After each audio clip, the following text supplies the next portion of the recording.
Selamat pagi sahabat Tani Tua, berjumpa lagi dengan saya Tani Tua.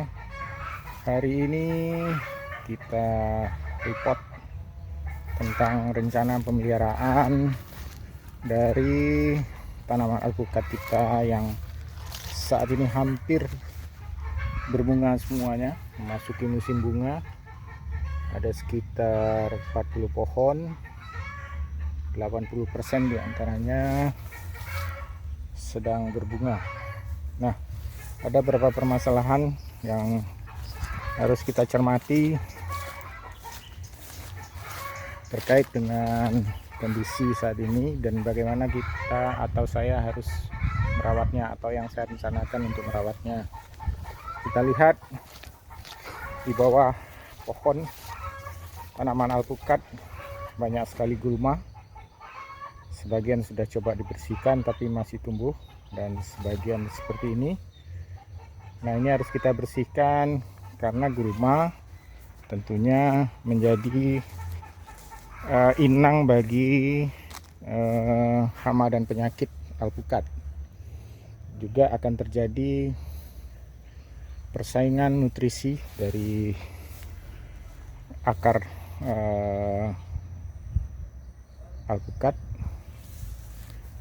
dengan gulma ini, akan terjadi perebutan, sehingga kita tentunya tidak menginginkan alpukat menjadi kekurangan nutrisi karena akan memasuki musim kemarau atau sudah mulai jauh berkurang hujan saat ini. Maka tidak akan dilakukan pemupukan lagi kecuali pemupukan kocor. Dengan pemupukan kocor itu butuh tenaga dan biaya yang cukup besar juga. Ini salah satu kita lihat adalah bentuk dari serangan hama penggerek batang. Nah, ini cukup serius, harus dibersihkan, nanti diberi insektisida. Kita lihat sangat tinggi sekali gulmanya. Memang belum ada waktu untuk membersihkannya. Nah, ini kita lihat pertumbuhan alpukat juga kurang maksimal, daun-daunnya tidak begitu padat. Jadi ini yang harus kita bersihkan hari ini. Sebagian dari alpukat sudah ada yang berbuah, tapi kita lihat banyak sekali yang rontok. Nah, ini disebabkan beberapa faktor ya. Bisa jadi karena hama seperti ini.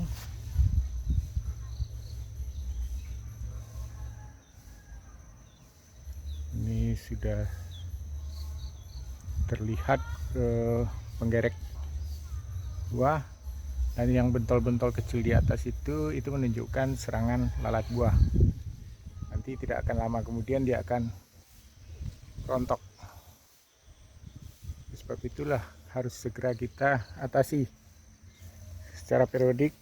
Nanti kita akan memberikan pupuk untuk pupuk semprot ya, untuk menjaga agar nutrisi dari buah alpukat muda ini bisa tercukupi dan segera. Kemudian juga untuk melakukan sekaligus juga untuk penyemprotan terhadap hama-hama yang ada.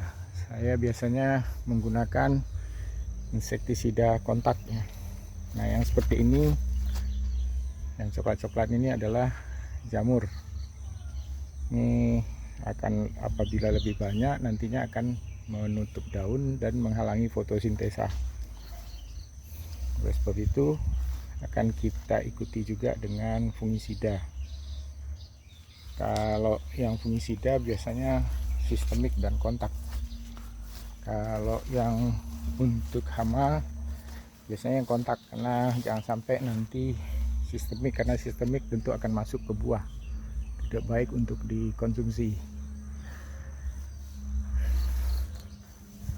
Jadi nanti setelah kita bersihkan bagian bawah, lantai dari tanaman ini, maka selanjutnya akan kita lakukan penyemprotan untuk pupuk buah dan untuk merangsang pembungaan dan juga merangsang buahnya agar lebih berkualitas. Nanti akan kita sampaikan juga apa-apa saja yang kita gunakan dan bagaimana cara aplikasinya. Nah, untuk pembersihan ini saya akan menggunakan mesin potong rumput. Dulunya saya menggunakan mesin potong yang mesin, sekarang saya menggunakan yang elektrik karena alasan kesehatan. Oke, kita coba untuk membersihkan. Kita akan membersihkan gulma ini dengan menggunakan mesin potong rumput elektrik ini. Nanti kita saksikan bagaimana hasilnya. Sudah selesai teman-teman, kita membersihkan bawahnya dengan menggunakan alat mesin potong rumput. Cepat saja, 15 menit kurang lebih sudah kita selesaikan. Kemudian nanti yang berada di dekat nempel di pohon itu harus kita cabut karena tidak bisa menggunakan alat potong rumput. Kemudian ini dibiarkan di pinggirnya saja, lama-lama tentunya akan menjadi humus bagi dikembalikan lagi ke tanah sehingga menjadi sumber nutrisi juga bagi tanaman kita. Dan saya tidak sarankan, karena pengalaman pribadi saya, untuk membersihkannya di cangkul ya, karena kalau dalam posisi berbunga seperti ini, menjelang berbunga ataupun sudah berbunga, jangan sampai dicangkul di bawahnya, karena kalau nanti masih calon berbunga gini kita cangkul di bawahnya, yang akan tumbuh adalah tunas muda, daun muda yang tumbuh, bukan bunga. Tapi kalau dia berbunga ataupun mungkin sudah keluar putik, maka akan menyebabkan putik-putik tersebut rontok. Itu sudah saya alami. Saya dulu pengen bagaimana menggemburkan, melakukan pendangiran di sekitar pohon, akhirnya buahnya pada rontok.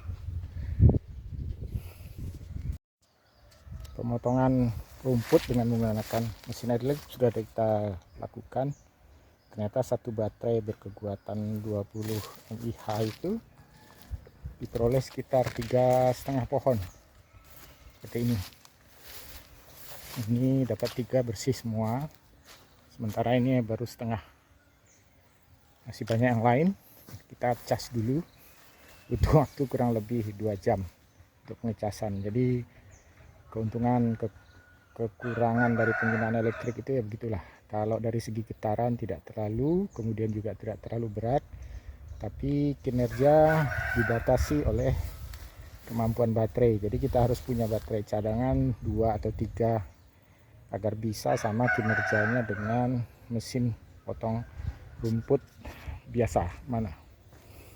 Nah, bisa terlihat perbedaan antara yang sudah dibersihkan dengan yang belum. Nah, tentunya berbeda ya, bisa kita nilai sendiri bahwa yang banyak gulmanya tentu tidak akan maksimal pertumbuhannya ataupun nanti hasilnya, sementara yang kita bersihkan nanti tentu akan lebih baik. Nah, demikian juga keuntungan lainnya adalah ketika kita menggunakan pupuk semprot, pupuk cair yang kita semprotkan ke daun dan buahnya, maka sebagian yang jatuh ke tanah ini akan bisa langsung jatuh ke tanah dan mungkin akan diserap oleh akar alpukat. Sementara kalau posisi seperti ini, seperti yang belum kita bersihkan di bawahnya kita semprot, ya tentunya yang jatuh tidak akan atau tidak maksimal sampai ke tanah, sehingga nanti akan tertahan oleh daun. Itulah keuntungannya kita membersihkan secara periodik. Jadi ini akan saya lanjutkan setelah selesai, nanti akan saya lakukan penyemprotan. Dan pemeliharaan penyemprotan nanti dengan menggunakan pupuk daun, pupuk buah, kemudian juga insek dan fungisida akan saya buatkan video khusus. Demikian untuk sementara edisi pemeliharaan alpukat oleh petani tua untuk menghindari atau untuk memaksimalkan panen nantinya. Terima kasih.